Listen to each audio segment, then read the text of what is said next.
Mjadala mzito ndani ya siasa za upinzani nchini Tanzania umeibuka baada ya kesi inayohusu mgawanyo wa mali za chama cha upinzani cha Chama cha Demokrasia na Maendeleo kufikishwa mahakamani.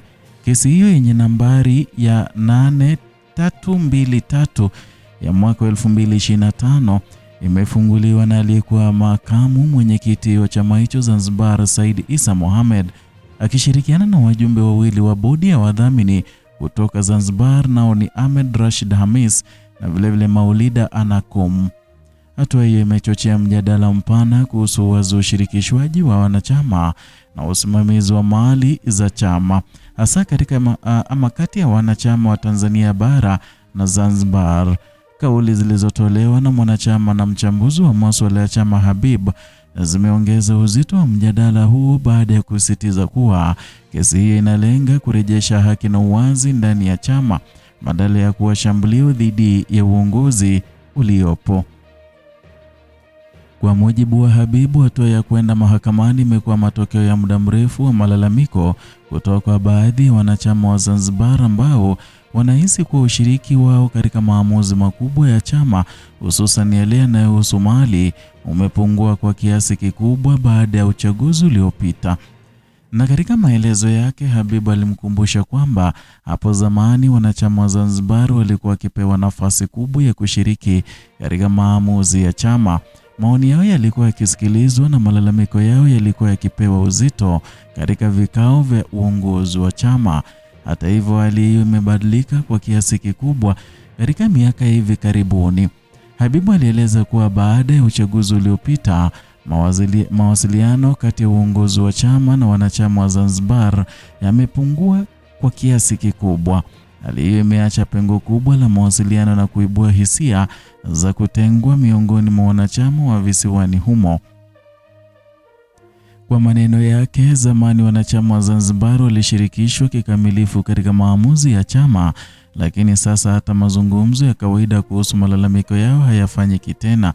Kauli hii imefungua mjadala mpana ndani ya Chadema kuhusu jinsi chama kinavyosimamiwa na kusimamia usawa wa uwakilishi kati ya pande mbili za muungano. Kwa chama kinachojipambanua kama kinara wa demokrasia na uwazi nchini Tanzania, malalamiko ya aina hiyo yanaweza kuathiri taswira yake mbele ya wanachama na wapiga kura. Kesi iliyofunguliwa mahakamani inalenga kuchunguza namna mali za chama zinavyosimamiwa na kugawanywa, hasa zile zinazotajwa kuwa mali binafsi za chama. Wadai wanataka uwazi zaidi kuhusu nani anapaswa kusimamia mali hizo na kwa msingi gani. Kwa mujibu wa walalamikaji, kuna haja ya kufanyika tathmini ya kina ya mali za chama ili kubaini haki za kila upande kulingana na miongozo ya chama na misingi yake ya maadili. Hoja hii imegusa hoja kwamba imegusa moja kwa moja msingi wa uongozi wa kisiasa katika vyama vya siasa. Na katika vyama vingi barani Afrika, migogoro ya mali na rasilimali imekuwa chanzo kikubwa cha migawanyiko ya ndani. Kwa upande wa Chadema, kesi imeibua swali kubwa kuhusu uwajibikaji, uongozi na uwazi katika usimamizi wa rasilimali za chama. Habibu alisisitiza kuwa kesi hiyo haikusudiwi kupinga uongozi wa chama na badala yake inalenga kuhakikisha kuwa wanachama wote wanapata haki sawa na kwa mfumo wa uwazi unaoimarishwa. Kwa mtazamo wake, kufunguliwa kwa kesi hii ni hatua ya kujenga misingi imara ya uwajibikaji ndani ya chama. Wachambuzi wa siasa wanaona kesi hii kama ishara ya mvutano wa ndani unaoweza kuwa na athari kubwa kwa mustakabali wa Chadema. Na katika miaka hivi karibuni, chama hicho kimeibua na kimekuwa kikikabiliana na changamoto mbalimbali za kisiasa na kimuundo.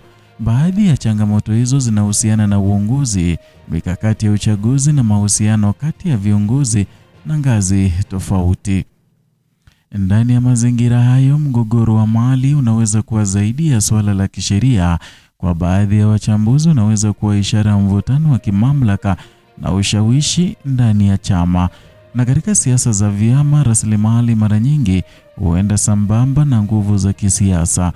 Uwezo wa kusimamia mali za chama unaweza kuathiri moja kwa moja uwezo wa kundi fulani ndani ya chama kujenga ushawishi au kuendesha shughuli za kisiasa. Hivyo basi, kesi hii inaweza pia kutafsiriwa kama sehemu ya mapambano ya ndani kuhusu nani ana mamlaka ya mwisho katika masuala ya kiutawala na kifedha ndani ya Chadema. Mgogoro huu unakuja katika kipindi ambacho vyama vya upinzani nchini Tanzania vinajaribu kujijenga upya baada ya miaka kadhaa ya changamoto za kisiasa na kisheria. Kwa muda mrefu, Chadema imekuwa chama kikuu cha upinzani nchini kikishindana na chama tawala Chama cha Mapinduzi katika uchaguzi wa kitaifa na wa mitaa. Na ndani ya historia za siasa za Tanzania, migogoro ya ndani ya vyama vya upinzani mara nyingi imekuwa na athari kubwa kwa nguvu ya upinzani kwa ujumla. Migawanyiko ya ndani inaweza kudhoofisha uwezo wa chama kujipanga kisiasa na kushindana katika uchaguzi. Na kwa upande mwingine, baadhi ya wachambuzi wanaona kesi hii kama ishara ya kukomaa kwa demokrasia ya ndani ya chama. Badala ya malalamiko kubaki nyuma ya pazia, wanachama wameamua kutumia mfumo wa sheria kutafuta suluhisho. Ikiwa kesi hiyo itashughulikiwa kwa uwazi na kwa misingi ya haki, basi bila shaka inaweza kusaidia kuimarisha imani ya wanachama katika taasisi za chama. Migogoro ya aina hii si jambo jipya katika siasa za Afrika Mashariki, kwani vyama vingi vimewahi kukumbana na changamoto zinazohusiana na usimamizi wa mali, madaraka au uwakilishi wa wanachama. Na katika Tanzania, vyama kadhaa vya upinzani vimewahi kupitia migogoro ya ndani iliyohusisha uongozi wa rasilimali za chama. Mara nyingi migogoro hiyo imeishia mahakamani au kusababisha mgawanyiko wa kisiasa. Chadema yenyewe imepitia vipindi kadhaa vya mivutano wa ndani katika historia yake, hasa wakati wa mabadiliko ya uongozi au wakati wa maandalizi ya uchaguzi. Kwa kesi hiyo, inaingia katika muktadha mpana wa historia ya vyama hasa vya siasa vinavyokabiliana na changamoto za kujenga mifumo imara ya uwajibikaji. Na katika kipindi ambacho Tanzania inaelekea katika mizunguko mingine ya uchaguzi, masuala ya uwazi na umoja ndani ya vyama vya siasa yanakuwa muhimu zaidi. Kwa Chadema, kesi hii inaweza kuwa mtihani mkubwa wa jinsi chama kinavyoshughulikia mgogoro wa ndani. Njia ambayo mgogoro huu utatutuliwa inaweza kuathiri imani ya wanachama, wafadhili na wapiga kura. Na ikiwa malalamiko ya wanachama wa Zanzibar yataonekana kushughulikiwa kwa haki, chama kinaweza kuimarisha taswira yake kama taasisi inayoheshimu demokrasia ya ndani. Lakini ikiwa mgogoro huu utaendelea au kuongezeka, basi kuna hatari ya kuibua mgawanyiko mkubwa zaidi ndani ya chama. Na kwa upande wa kisiasa, kesi hii pia inaweza kuathiri taswira ya upinzani kwa ujumla, hasa katika wakati ambapo vyama vya upinzani vinahitaji kuonyesha mshikamano na uongozi ambao ni thabiti zaidi mbele ya wapiga kura.